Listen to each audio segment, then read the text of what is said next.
नमस्कार।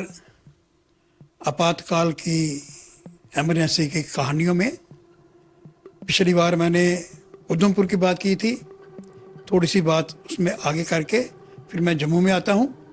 उधमपुर में जैसे मैंने बताया, जम्मू से जाके चार हमारे नौजवान सुदर्शन जी, सुभाष गुप्ता जी, सतीश सेठी जी और लक्ष्मी जी, इन्होंने वहाँ सत्याग्रह किया।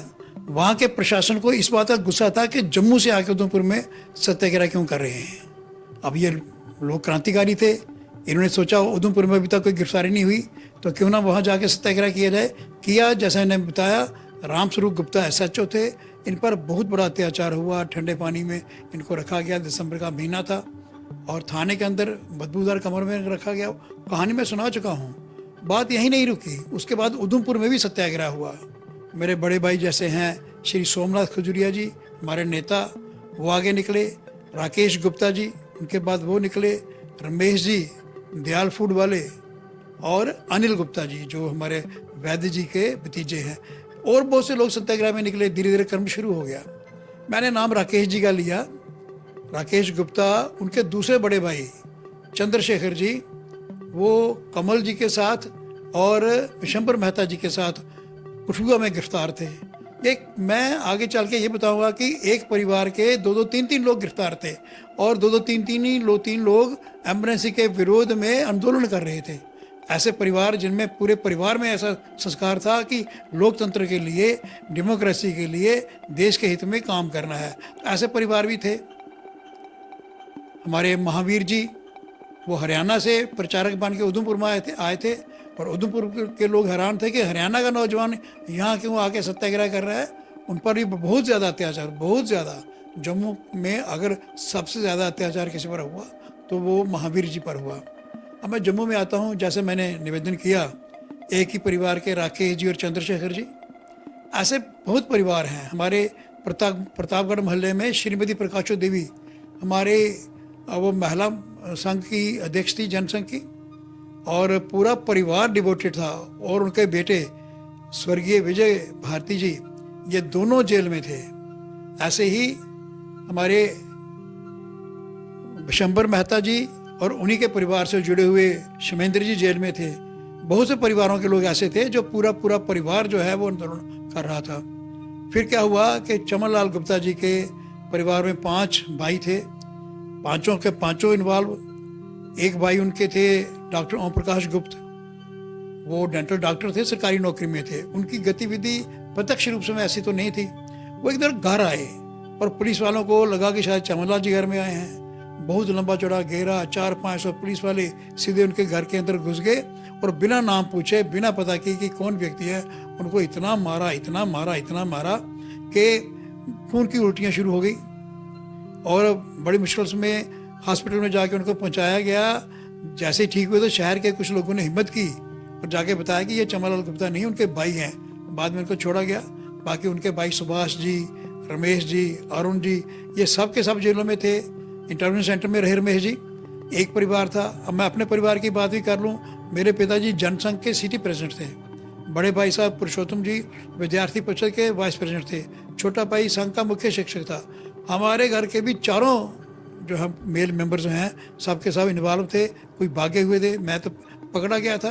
तो ऐसे बहुत से परिवार थे जिनके परिवार के परिवार इस काम में लगे। आमतौर पर घर में एक व्यक्ति अगर कोई ऐसे आंदोलन में जाता है या क्रांतिकारी में शामिल होता है तो बाकी परिवार पीछे हट जाते हैं। लेकिन हमारे पूरे पूरे परिवार, उसके कारण घरों में छापे पड़ते थे पुलिस के, बार बार परेशानी होती थी, और घर से सामान उठा के पुलिस वाले ले जाते थे। तो इस सारे में से इतने परिवार जो थे, हमारे रमेश पप्पा जी हैं, उनके भाई सुभाष जी, वो भी जेल में थे, दोनों भाई। तो ऐसा दृश्य बड़ा कम आपको देखने के मिलेगा। शायद देश की आज़ादी के लिए जो युद्ध हुए उसमें कोई विनायक दामोदर सावरकर जो इतने बड़े महान नेता थे, उनके परिवार के सब लोग इन्वॉल्व थे। ऐसे दृश्य बड़े कम मिलेंगे जब पूरे का पूरा परिवार जो है एक आंदोलन के लिए, एक क्रांति के लिए लगा हुआ हो, और ख़ास करके जम्मू जैसी जगह पे। उधमपुर की बात मैंने आपको कही। श्रीनगर के अंदर सत्याग्रह हुआ। हमारे स्वर्गीय टीकालाल जी टपलू, उन्हें 7 नौजवान साथ लिए और लाल चौक में जाके नारा लगा दिया, और कश्मीर के लोग सोच ही नहीं सकते थे, श्रीनगर के लोग सोच नहीं सकते थे कि एम्बुलेंस के खिलाफ यहाँ पर भी कोई बोलेगा, यहाँ पर भी कोई ऐसी बात होगी। अब सब लोग हैरानी से देख रहे थे। जब उनको समझ आई कि ये श्रीमती इंदिरा गांधी के अधिनायकवाद के खिलाफ, डिक्टेटरशिप के खिलाफ आवाज़ उठा रहे हैं, तो लोगों ने देखा कि कश्मीर में बड़ी हैरानगी की बात थी। और मैं श्री टीकालाल जपलू, उनके साथ श्री शिबन जी पंडिता और भी नौजवान थे, तो उनकी बहादुरी जो है वो मैं आज भी उसको प्रशंसा करता हूँ, उसको प्रणाम करता हूँ। कैसे के और लोग तालियां बजा रहे थे। अब ये बात आपको भी समझ नहीं आएगी, मुझे भी समझ नहीं आई कि लोग तालियां क्यों बजा रहे थे। मुझे टीकालाल जी ने बताया था कि लोग हमारा विरोध नहीं कर रहे थे, वो तो ये इस उम्मीद से गए थे कि शायद ये जनसंघ के लोग सत्याग्रह कर रहे हैं तो लोग शायद पत्थर मारें, वोटिंग करें। ऐसा नहीं हुआ, तालियां बजाई। अब ये अजीब बात थी, तालियां क्यों बजाई? क्योंकि एमरजेंसी में लोगों का ज़बरदस्ती नसबंदी की जा रही थी, लोगों को ज़बरदस्ती नपुंसक बनाया जा रहा था, और कश्मीर का अवाम इसके खिलाफ था, जम्मू के मुसलमान भी इसके खिलाफ थे। तो उसके विरोध में आवाज़ उठी, इसलिए लोग तालियां बजा रहे थे। और पुलिस स्टेशन के अंदर भी जाके उनके साथ कोई दुर्व्यवहार नहीं किया गया, उनकी बहादुरी को अप्रिशिएट किया गया। और जेल के अंदर भी उनका अच्छा ट्रीटमेंट रखा गया उनके साथ, क्योंकि इन्होंने इंदिरा गांधी के खिलाफ, एमरजेंसी के खिलाफ आवाज़ उठाई है।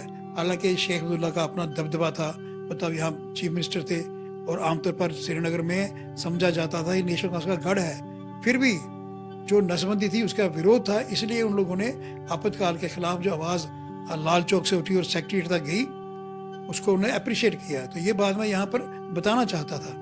मेरे पास ये जो हमारे एपिसोड जैसे ही लोग देख रहे हैं तो फीडबैक जगह जगह से आ रहा है। बहुत सी नई कहानियाँ जिनका ज्ञान मुझे भी नहीं है, मुझ तक पहुँच रही हैं। तो मैं इस चैनल से भी निवेदन करूँगा कि इसको थोड़ा और समय दिया जाए ताकि वो सब बातें सामने आ सकें। भद्रवाह की बड़ी अच्छी कहानियाँ हैं, कठुआ में 31 लोग जेल में गए, सबकी अलग अलग कहानी है। सब तो नहीं सुना सकेंगे, लेकिन मोटी मोटी बात तो सुनाएंगे। श्रीनगर के अंदर सत्याग्रह हुआ था, 7 लोगों ने गिरफ्तारी दी थी, और वहाँ के लोगों ने कैसे उनका स्वागत किया था वो भी मैं आपको बताना चाहूँगा। तो मैं चाहूँगा कि धीरे धीरे ये समय और बदलता जाए और मैं विस्तार से बातें आपके सामने लेके आऊँ। अगले आने वाली पीढ़ी जो इस डेमोक्रेसी को एंजॉय कर रही है, जो किसी भी बात पे कोर्ट में चले जाते हैं, उनको सबको पता लगे कि ये डेमोक्रेसी और ये लोकतंत्र और आज़ादी जम्मू कश्मीर के जो है, ये इन आंदोलनों के कारण, इन क्रांतिकारियों के कारण हुई है। ये कहानियाँ मैं सुनाता रहूँगा। मैं चंद्रमोहन शर्मा लगातार आपको आपातकाल में, एमरजेंसी में जो अत्याचार हुए, जो लोगों के संकल्प थे, जिस संकल्प से लोग टकरा जाते थे अधिनायकवाद के खिलाफ, सब कहानियाँ आपको सुनाता रहूँगा।